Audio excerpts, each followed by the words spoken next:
Okay mga kaibigan. So na ini nga kagabion, doon na nasab kita pag ano nga manindot kayo sugilanon nga atong gikuha sa Lucas 16:19 paingon ka na siya sa 31 no. Sugilanon kani sa duha ka tawo diri sa kalibutan nga diin nagkalanlain sila og kining kahimtang. So ato ang paglalantawon karon, atong pagatun-an karon kining the rich man and the beggar nga mao si Lazaro. No? Lucas 16:19 paingon sa 31 ta. No? These parables teach us about the importance of faith, compassion, repentance, and eternal consequences of our choices. No? So, if they hear not Moses, kaya dito, no?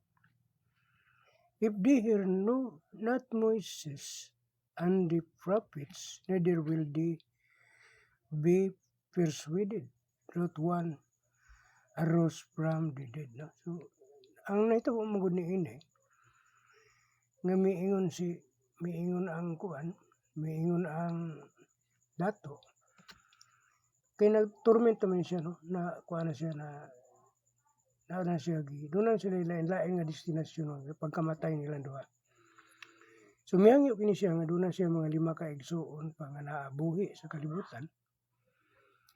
Ug miyangyo siya ni Abraham nga ipaadto si Lazaro aron masultihan, warningan ang iyang 5 ka igsuon aron motuo sila. Moto nga miingon si Abraham, if they hear not Moses and the prophets, neither will they be persuaded. Truth one arose from the dead. Bisan pa nga adunay kining patay nga mabanhaw ug magpahibalo kanila, dili gyapon sila motuo kun dili sila motuo ni Moises. No? Kay at the time na mo si Moises ato mga propeta no nga nagwali sa maayong balita. Okay, sugod ta. The rich man prosperity and Lazarus poverty. Ang ilang nagkalinayan sila kahimtang. No? The rich man live in luxury. Okay. Nagpuyo siya sa kahamugaway, kadato.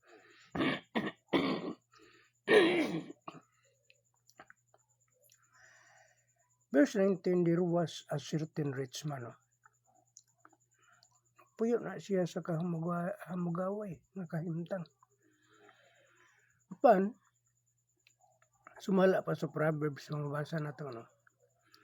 22, versikulo 2. The rich and poor meet together, the Lord is the maker of them all. No? Anjus may magbubuhat kanila, pobre man og dato. So, nagkakita sila, apan kining lain-lain sila og destinasyon. Okay, the rich man enjoyed wealth and comfort but neglected his responsibility towards those in need. No? Ang dato nagkinabuhi sa kadagaya ug kaharuhay apan wala niya tagda ang mga kabus nga nanginahanglan sa iyang tabang. Wala siya pakialaman. Wala siya gitabang, bisag gamay na lang. So, ang istorya mga niya ni Luoy kay ni si Lazarus kay naaman ni siya sa pultahan na lang maghigda sa kuan sa dato. Unya, kung mukaon ang dato, mangandoy na lang siya pamunit og mumho nga matagak gikan sa lamisa. No? Luoy kayo ang kahimtang. Lazarus was a poor beggar, kini pobre nga makililimos. Verse 20-21 ato nagikuha. No? Sa Salmo 34:6, this poor man cried and the Lord heard him. No, kini nga kining pobre nga tao nakabagho, nagahilak apan gidungog sa Ginoo ang iyang mga pag-ampo. Truth for the suffering Lazarus trusted in God, no? Buti pasabot nga bisan kabus og nag-antos si Lazaro, nagsalig gihapon siya sa Ginoo. Death came to both men. No? Iabot ang kamatayon sa duha. No? Lazarus namatay ug ang dato namatay usab. Okay. Sa Lucas 16:22 ni nato ikaw, no? Lazarus was carried to Abraham bosom. No? Si Lazaro gidala sa ining sabakan, no? Abraham's bosom. Sabakan ni Abraham. Kung tumiingon si Apostol Pablo sa Philippians 1:21, ha? For to me to live is Christ and to die is death. No? Wala siya mahadlok og kamatayon. Kaya ingon siya sa Philippians, kaysa akong kinabuhi mo si Kristo, akong pagkamatay mo ipagdaog. No? Kadaugan ang iyang kamatayon. So, wala siya mahadlok nga mamatay. Matumiingon siya nga. For to me to live is Christ and to die is gain. Nasaid naman siya sa iyang pagkinabuhi nga si Kristo. Kristohanon siya. Di wala na siya kahadlok ni kamatayon. For believers, death is not the end, but the beginning of eternal fellowship with God. No? Buti pasabot, alang sa mga magtotoo, ang kamatayon dili katapusan, kundi pagsugod sa walay katapusang pakig-uban sa Ginoo. The rich man died and was buried. No? Sa Hebreo 9:27, dili gid ta makabalibad ni ini. No? Kay sa Hebreo 9:27, mabasa na to nga it is appointed unto men once to die, but after this, the judgment. No, buhay pasabot nga kay gibutan nga ang tao mamatay sa makausa ug tapos niya na mao ang hukom. So no amount of wealth can prevent death or God's judgment. Bisan pag unsa siya kadato, walay gining kadato nga makapugong sa iyang kamatayon. No? Walay mabayran nimo nga dili sa ko mamatay karon, bayran na sana og pila ka libo, pila ka milyon. Wala, no? Walay kantidad nga makabaylo sa imuhang kalag. Okay. Number 3, katulo. Sa Lucas 16:23 paingon sa 26 pa, no? The great separation after death, no? Ang dako nga panagbulag human sa kamatayon. The rich man was in torment, no? Ningtuan na siya, nag-antos na siya, dito siya gidala sa gatong Hades, nag-antos na siya sa tumang kainit dito. Init na kain tumadapit. Kwanto siya gitawag to siya og kanang temporal punishment, no? Sa mga dili sa Ginoo, nag-antos na sa kainit apan si Lazaro tuwa sa kuan ni Abraham, sabakan ni Abraham siya, no? Mateo 25:46. And this shall go away into everlasting punishment. Punishment, everlasting punishment na to. Wala na ito'y katapusan nga kasakit nga naadtuan sa taong dato. The rich man's suffering was the result of a life lived apart from God. Muna resulta. No? Buti pasabot nga ang kasakit sa dato resulta sa iyang kinabuhi nga walay tinuod nga relasyon sa Dios. Consequences sa iyang kinabuhi nga walay Dios. Okay. Nagadumdum mo sa kuan sa kanang bersikulo sa ikaduhang Juan ato niya naton ano. Ikaduhang Juan 1 bersikulo 8 ug 9. Matngunin ninyo inyong kaugalingon nga dili kamo ma-deceive, matintal, no?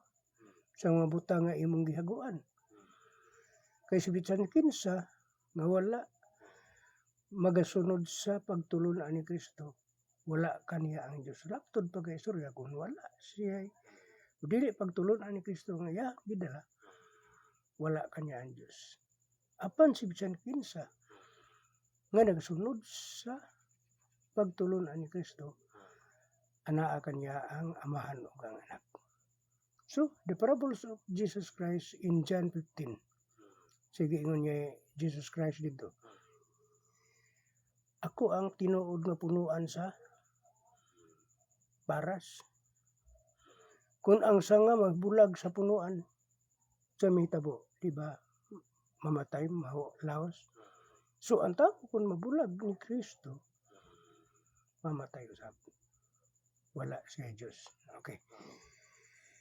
Atong ato ang balikan, no? Ang a great gulf was fixed. No? Verse 26 na yun. So, Galatians 6:7, whatsoever a man soweth, that shall he also reap. No? Gaingon dito si Apostol Pablo, kung unsa man gani ang igasabod sa tao, mausab ka na ang iyahang pag-anihon. No? So, mao ka na, no? Ang buhat sa pag so, mao na to ang buhat sa dato tungod sa iyahang pagkawalay kasing-kasing, dili kay balo mutabang. Muna to resulta nga naadto siya sa Hades, nasa temporary punishment. Pero actually kanang Hades temporary punishment wala dili na mausab, no? Hantod sa hantod na gina siya, eternal punishment na siya, no? The rich man concerned for his brothers, no? Concern siya sa iyahang igsuon. Lucas 16:27-30. He desired a warning for his family. Verse 27-26 siya, no? At no? Okay. Ezekiel 33:11, turn ye from your evil ways, no? Bisan pag unsaon paghangyo ni Lazaro dito sa Alemania kay igsuon, dili na mausab, no, ang ilahang pagtuo, kay naa naman sila Moises daan dito nagwali na sila dito sa may tungod sa kalwasan. It's too late, no? The rich man realized the importance of repentance, no? Na-realize niya. Ulahi na nga nasabtan sa dato ang ka-importante sa pagginulsol. Abraham pointed God's words, no? Verse 29. Sa Romans 10:17, faith cometh by hearing, and hearing by the words of God, no? So, ang pagpaminaw sa pulong sa Diyos, mag-aabot diha ang pagtuo. Pagtuo mag-aabot pinagis pagpaminaw sa pagpaminaw sa pulong sa Diyos. Okay. God's word is sufficient to lead people unto salvation. No? Sufficiente na kayo ang pulong sa Diyos na magkadala kanimo ngadto sa kaluwasan.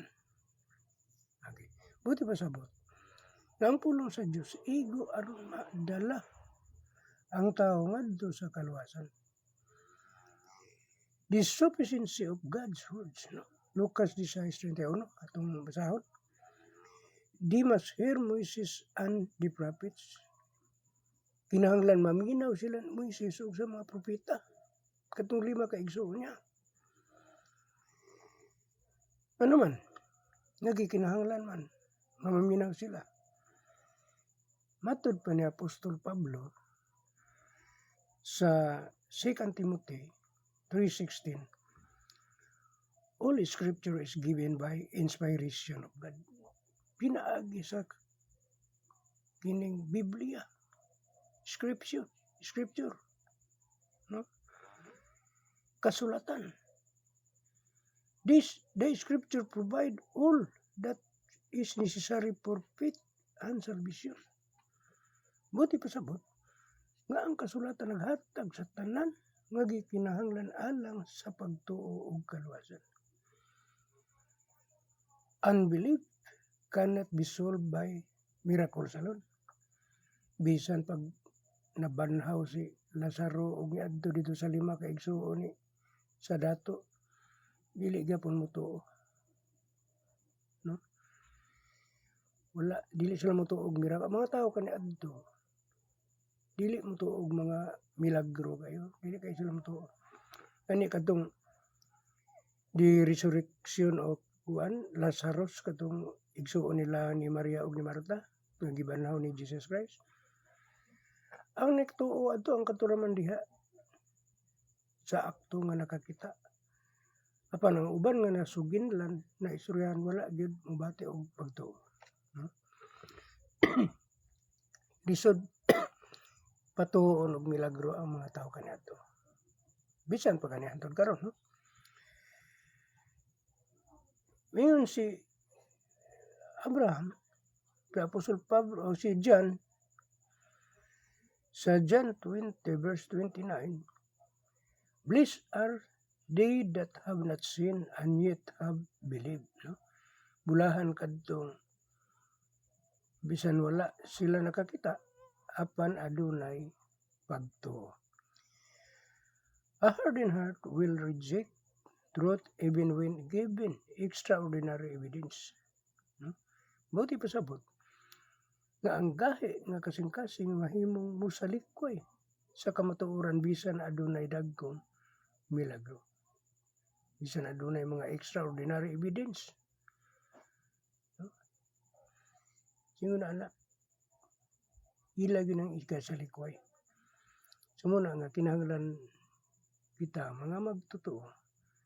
Kinahanglan adunay igo nga pagtuo mahitungod kang Jesus Christ. Balikon ako, no?